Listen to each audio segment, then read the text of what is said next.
उत्तराखंड के रामनगर में नाले में बही कार, 2 महिला पर्यटकों की मौत। रेस्क्यू टीम ने कार में सवार 5 लोगों को बचाया। हादसे में लापता एक पर्यटक की तलाश के लिए मौके पर सर्च ऑपरेशन जारी। कार में कुल 8 लोग थे सवार। उत्तराखंड के देहरादून में सैलाब में फंसी कार, पहाड़ों से आ रहे पानी की वजह से अटकी कार, सवार लोगों की जान। सूचना मिलने पर मौके पर पहुंची प्रशासन की टीम। काफी मशक्कत के बाद जेसीबी की मदद से कार को बाहर निकाला गया। उत्तराखंड के चमोली में भारी बारिश के चलते उफान पर है नाले। मलबा और पत्थर आने की वजह से बद्रीनाथ नेशनल हाईवे 10 मीटर बहा। बाढ़ का पानी और मलबा आने से कई दुकानों को नुकसान। हाईवे के आसपास के लोगों ने भागकर बचाई जान। उत्तरकाशी के मोरी तहसील में बादल फटने से बड़ी तबाही। टोंस नदी का जलस्तर बढ़ा। आईटीबीपी, एसडीआरएफ और एनडीआरएफ की टीम रेस्क्यू ऑपरेशन में लगी। उत्तराखंड के पिथौरागढ़ में लैंडस्लाइड और बारिश में फंसे मानसरोवर जाने वाले श्रद्धालु। बूंदी इलाके में एसडीआरएफ ने किया रेस्क्यू। उत्तराखंड के उत्तरकाशी में आज सभी सरकारी स्कूल और आंगनवाड़ी केंद्रों में छुट्टी। भारी बारिश की आशंका को देखते हुए प्रशासन का फैसला। हिमाचल प्रदेश और पंजाब में बाढ़ और बारिश से तबाही, 25 लोगों की मौत। उत्तराखंड में भी बादल फटने से 8 लोग लापता। हिमाचल प्रदेश में बाढ़ और बारिश का कहर जारी। शिमला के जिलाधिकारी ने आज सभी स्कूल कॉलेज बंद करने का ऐलान किया। हिमाचल प्रदेश के धुंडी में बाढ़ में फंसे 25 लोगों का रेस्क्यू। रस्सी के सहारे उफनती नदी के ऊपर से सुरक्षित बाहर निकाले गए लोग। हिमाचल प्रदेश के कुल्लू में भारी बारिश से व्यास नदी में बाढ़। एहतियातन प्रशासन ने आज सभी शिक्षण संस्थानों में छुट्टी का ऐलान किया। हिमाचल प्रदेश के कुल्लू में बारिश और लैंडस्लाइड से भारी तबाही, 2 लोगों की मौत। जनजीवन बुरी तरह से प्रभावित। हिमाचल प्रदेश के कुल्लू में मुसीबत की बारिश के बाद जगह जगह लैंडस्लाइड। पटलिक में पहाड़ों से गिरे पत्थरों ने रास्ता रोका। हिमाचल प्रदेश के लाहौल स्पीति में बर्फबारी से मनाली ले हाईवे पर जाम। रास्ता बंद होने से हाईवे के दोनों तरफ फंसे लोग। हिमाचल प्रदेश के सोलन से सामने आई हैरान करने वाली तस्वीर। पानी के तेज बहाव की वजह से हुए कटान में किनारे खड़ा ट्रक खिलौने की तरह बह गया। देखते ही देखते सैलाब में समा गया ट्रक। गनीमत रही कि हादसे के वक्त ट्रक में कोई मौजूद नहीं था। हिमाचल प्रदेश के सोलन में कैमरे में कैद हुआ लैंडस्लाइड। बारिश के चलते पहाड़ का मलबा कालका शिमला नेशनल हाईवे पर गिरा। लैंडस्लाइड के वक्त बाल बाल बचे गाड़ियों में सवार लोग। पहाड़ दरकने से कई घंटों तक बंद रहा हाईवे। हिमाचल प्रदेश के सिरमौर में भारी बारिश का कहर है। नदी की तेज धार में समा गया एक घर। राजस्थान में बारिश की वजह से हुए हादसे में अब तक 49 लोगों की मौत। करीब 500 लोगों को सुरक्षित जगहों पर पहुंचाया गया।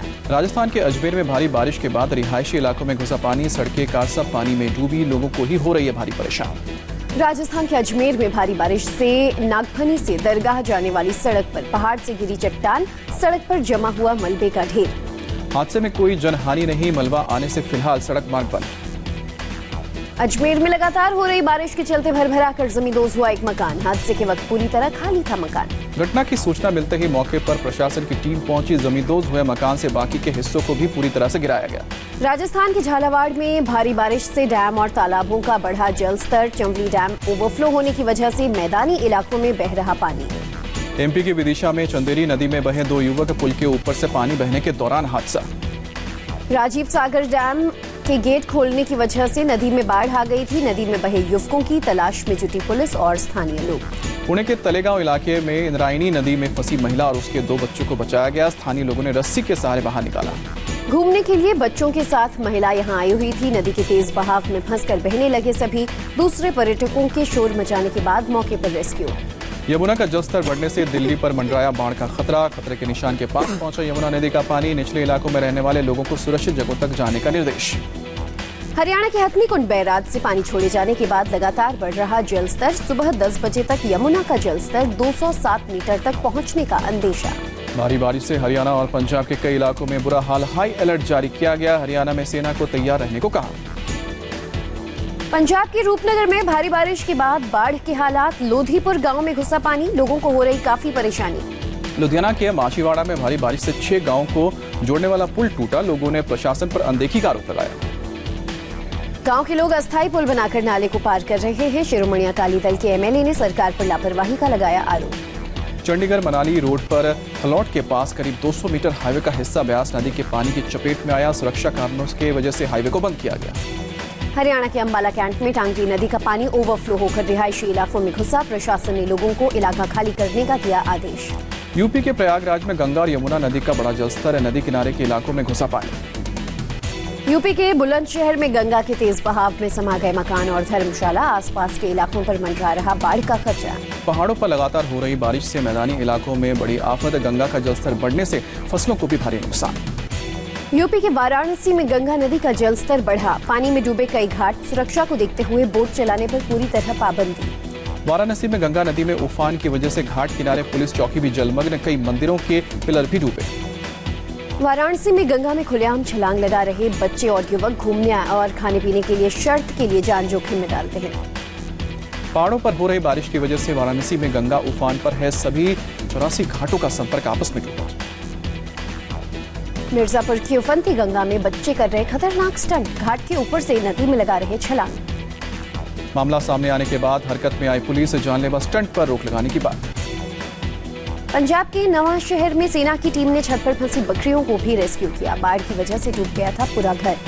तमिलनाडु के मदुरई में भारी बारिश के कारण सातमंगलम हॉस्टल की छत गिरी, बाल बाल बची छात्रों की जान। रक्षा मंत्री राजनाथ सिंह ने पाकिस्तान को दी कड़ी चेतावनी, बोले अब पाकिस्तान से बात होगी तो सिर्फ पीओके पर होगी। पाकिस्तान की बौखलाहट पर रक्षा मंत्री राजनाथ सिंह ने चुटकी ली, कहा कश्मीर से आर्टिकल 370 के खात्मे से पाकिस्तान का हाजमा खराब। रक्षा मंत्री राजनाथ सिंह के बयानों से घबराए पाकिस्तान के प्रधानमंत्री इमरान खान, ट्वीट पर कहा भारत के परमाणु हथियारों पर दुनिया रखे नजर। राजनाथ सिंह के बयान से तिलमिलाया पाकिस्तान, पाक विदेश मंत्री शाह महमूद कुरैशी ने क्षेत्र में शांति एवं सुरक्षा को खतरे में डालने वाला बयान करार दिया। आज से कश्मीर घाटी में खुल जाएंगे 196 प्राइमरी स्कूल, हाई स्कूल कुछ दिन बाद खोले जाएंगे। जम्मू डिवीजन में स्कूल कॉलेज दोनों खुलेंगे। जम्मू रीजन के 5 जिलों में इंटरनेट सेवा फिर बंद की गई, इंटरनेट बहाल होने के बाद शुरू अफवाहों को देखते हुए प्रशासन का फैसला। जम्मू कश्मीर के राज्यपाल के सलाहकार विजय कुमार का बयान, कहा लॉ एंड ऑर्डर बनाए रखना प्राथमिकता, हालात सामान्य होने पर ही पूरी तरह खुलेंगे संचार माध्यम। जम्मू कश्मीर में माहौल बिगाड़ने वालों से सख्ती से निपटने की तैयारी में सरकार, राज्यपाल के सलाहकार विजय कुमार ने कहा फेक न्यूज फैलाने वालों पर होगी कड़ी कार्रवाई। श्रीनगर में अफवाहों की वजह से मामूली घटनाओं को देखते हुए प्रशासन पूरी तरह अलर्ट। श्रीनगर के डीसी शाहिद इकबाल चौधरी ने कहा ऐसे लोगों पर सरकार की नजर। बॉर्डर पर फिर दिखी पाकिस्तान की बौखलाहट, जम्मू के नौशेरा और सुंदरबनी सेक्टर में थोड़ा सीज फायर, रुक रुक कर फायरिंग।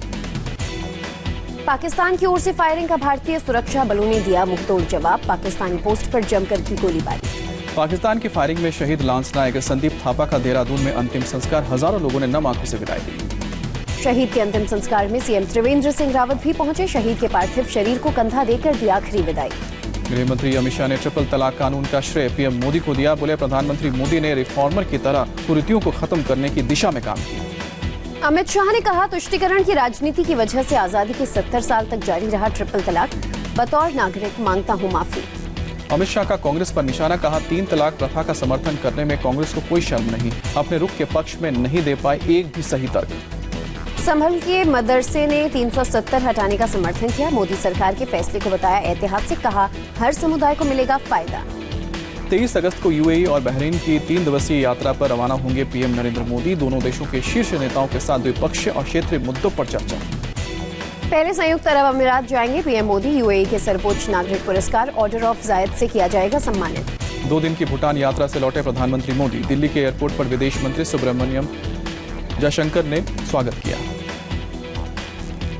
लिथुआनिया दौरे पर गए उपराष्ट्रपति वेंकैया नायडू ने पाकिस्तान पर निशाना साधा, बोले आतंकवाद को पालने वालों को अलग थलग करना जरूरी। हरियाणा कांग्रेस में बड़ी बगावत की सुगबुगाहट, रोहतक की रैली में पूर्व सीएम भूपेंद्र हुड्डा ने कहा कांग्रेस पार्टी रास्ते से भटक गई है, अब ये पुरानी कांग्रेस नहीं रही।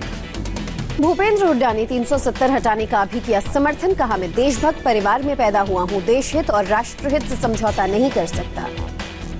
भूपेंद्र हुड्डा की बगावत से सख्ते में है कांग्रेस है। पार्टी प्रवक्ता अभिषेक सिंघवी ने कहा हमारे मत अलग हो सकते हैं, लेकिन किसी को पार्टी का सिद्धांत बदलने की जरूरत है।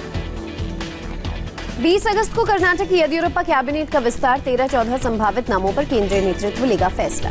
कर्नाटक में जेडीएस की अगुवाई वाली सरकार के दौरान फोन टैपिंग के आरोपों की होगी सीबीआई जांच, सीएम येदियुरप्पा ने ऐलान किया। पूर्व केंद्रीय मंत्री अरुण जेटली का हाल जानने एम्स पहुंचे रक्षा मंत्री राजनाथ सिंह, आरएसएस प्रमुख मोहन भागवत भी पहुंचे एम्स। पहलू खान लिंचिंग मामले में आरोपियों के बरी होने पर राजस्थान के सीएम अशोक गहलोत की सफाई, पिछली सरकार की नाकामी बताया। रामपुर डेवलपमेंट अथॉरिटी ने आजम खान के हमसफर रिजॉर्ट को भेजा नोटिस, 21 अगस्त तक मांगा जवाब, बिना नक्शा पास कराए ग्रीन बेल्ट में निर्माण का आरोप। बिहार में निर्दलीय विधायक अनंत सिंह की मुश्किलें बढ़ी, पटना पुलिस ने एक और मुकदमा दर्ज किया, मोस्ट वांटेड अपराधी छोटन सिंह को अपने घर में शरण देने का आरोप। AK-47 बरामद होने के मामले में फरार विधायक अनंत सिंह ने वीडियो जारी कर दी सफाई, कहा फरार नहीं, 3-4 दिन में करेंगे सरेंडर। एमपी के सीएम कमलनाथ के भांजे रतुल पुरी, उनके पिता और मां के खिलाफ सीबीआई ने दर्ज किया केस ठगी और जालसाजी का आरोप। दोहरे हत्याकांड से दहला यूपी का सहारनपुर, दिन दहाड़े पत्रकार और उसके भाई की हत्या, गुस्साए लोगों ने किया प्रदर्शन, सीएम योगी ने किया 5-5 लाख के मुआवजे का ऐलान। महाराष्ट्र के धुले जिले में बस और कंटेनर की जबरदस्त भिड़ंत, हादसे में 13 लोगों की मौत, 35 घायल। औरंगाबाद में शहादा के लिए जा रही स्टेट ट्रांसपोर्ट की बस, पुलिस ने शुरू की जांच। यूपी के शामली में 3 तलाक बिल पास होने के बाद एक युवक ने पत्नी को फोन पर दिया 3 तलाक, महिला ने थाने में केस दर्ज कराया। झारखंड के रामगढ़ में आरपीएफ जवान ने एक ही परिवार के 5 लोगों को मारी गोली, 3 की मौत, 2 की हालत गंभीर। नाराज लोगों ने सड़क और रेल ट्रैक जाम कर किया प्रदर्शन। यूपी के प्रयागराज में ट्रिपल मर्डर से हड़कंप, चौफटका इलाके में रास्ते के विवाद में 3 लोगों की हत्या, पुलिस ने 6 आरोपियों को गिरफ्तार किया। कर्नाटक के बंगलुरु में तेज रफ्तार बेकाबू कार का कहर, फुटपाथ पर खड़े लोगों को टक्कर मारी, 4 लोग गंभीर रूप से जख्मी। कार का संतुलन बिगड़ने के बाद ड्राइवर ने कई लोगों को रौंदा, पुलिस ड्राइवर के नशे में होने की जांच कर रही है। पश्चिम बंगाल के बीरभूम में बीजेपी और टीएमसी कार्यकर्ताओं में हिंसक झड़प, बीजेपी के एक कार्यकर्ता की अस्पताल में मौत। मध्य प्रदेश के उज्जैन में रेलिंग तोड़कर ब्रिज से लटकी तेज रफ्तार बस, बाल बाल बची 60 से अधिक यात्रियों की जान। गुजरात में कच्छ के गांधी धाम में कानून की उड़ी धज्जियां, ईद के बाद मेले में युवक के खुलेआम 6 राउंड हवा में फायरिंग की थी। स्पेन के वेल्स्को की जंगलों में आग बेकाबू, करीब 2000 लोगों को शिफ्ट किया गया, हेलीकॉप्टर और प्लेन से आग बुझाने की कोशिश। बांग्लादेश के ढाका में आग से भीषण तबाही, करीब 1000 घर जलकर खाक, हादसे में 4 लोग घायल, फायर ब्रिगेड की 125 गाड़ियों ने पाया आग पर काबू। होंडुरस के स्टेडियम में